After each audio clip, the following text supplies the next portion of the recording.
Hi friends, welcome back to my mini vlog. ಇದು ನನ್ನ birthday ದಿನದ ಮಿನಿ ವ್ಲಾಗ್ ಆಗಿರುತ್ತೆ. 50 ದಿನ ಆದಮೇಲೆ ಮತ್ತೆ ವ್ಲಾಗಿಂಗ್ನ ಸ್ಟಾರ್ಟ್ ಮಾಡ್ತಾ ಇದ್ದೀನಿ. ನನಗೆ ಎಕ್ಸಾಮ್ಸ್ ಇದ್ದಿದ್ದ ಕಾರಣ ಎಕ್ಸಾಮ್ಸ್ ಮೇಲೆ ಕಾನ್ಸಂಟ್ರೇಟ್ ಮಾಡಬೇಕಿತ್ತು. ಪ್ಲಸ್ ಮನೆ, ಮಕ್ಕಳು, ಅಂಗಡಿ ಇದೆಲ್ಲನೂ ನೋಡಿಕೊಂಡು ಮೇಂಟೈನ್ ಮಾಡಬೇಕಾಗಿತ್ತು. ಹಾಗಾಗೇ ವ್ಲಾಗಿಂಗ್ ಎಲ್ಲ ಸ್ಟಾಪ್ ಮಾಡಿಬಿಟ್ಟಿದೆ.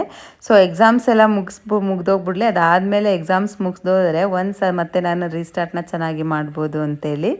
ಸೊ ಇವತ್ತು ನನ್ನ ಬರ್ಡೇ ಮನೇಲೇ ಸಿಂಪಲ್ಲಾಗಿ ಪೂಜೆ ಎಲ್ಲ ಮುಗಿಸ್ಕೊಂಡೆ. ತಮ್ಮನ ಹೆಂಡ್ತಿಗೆ ಸಂಜೆ ಕೆಲಸ ಮುಗಿಸ್ಕೊಂಡು ಹೀಗೆ ಬಂದಿದ್ದರು. ಸೊ ಸಿಂಪಲಾಗಿ ಮನೇಲಿ ಕೇಕ್ ಎಲ್ಲ ಕಟ್ ಮಾಡಿಕೊಂಡು ಚಿಕನ್ ಸಾಂಬಾರು, ಮುದ್ದೆ, ಅನ್ನ ಮಾಡಿದೆ. ಊಟ ಎಲ್ಲ ಮುಗಿಸ್ಕೊಂಡ್ವಿ. ಹಾಗೆ ನನ್ನ ತಮ್ಮನ ಹತ್ರ ಹಿಂಗೆ ಮಾತಾಡುವಾಗ ಹೇಳಿದೆ, ನನಗೊಂದು ಹೇರ್ ಸ್ಟ್ರೈಟ್ನಿಂಗ್ ಇದು 3-in-1 ಕೂಮ್ ಥರ ಬರುತ್ತೆ, ಅದು ಬೇಕಿತ್ತು, ತೊಗೋಬೇಕು ಅಂತೇಳಿ. ಸೊ ಅವನು ಬರ್ಡೇಗೆ ಅದನ್ನೇ ಗಿಫ್ಟ್ ಥರ ಕೂಡ ತಂದುಕೊಟ್ಟ. ತುಂಬ ಖುಷಿ ಆಯಿತು. Thank you Hemanth. ಇನ್ನು ನನ್ನ ಮಕ್ಕಳು ಇಬ್ಬರೂ ಅವ್ರ ತಾತ ಅಜ್ಜಿ ಜೊತೆಗೆ ಧರ್ಮಸ್ಥಳಕ್ಕೆ ಹೋಗಿದ್ದರಿಂದ ಅವರಿಬ್ಬರು ಇಲ್ಲಿ ಮಿಸ್ ಆಗಿದ್ದಾರೆ. ಮತ್ತು ನೆಕ್ಸ್ಟ್ ಬ್ಲಾಗಲ್ಲಿ ಸಿಗುವ.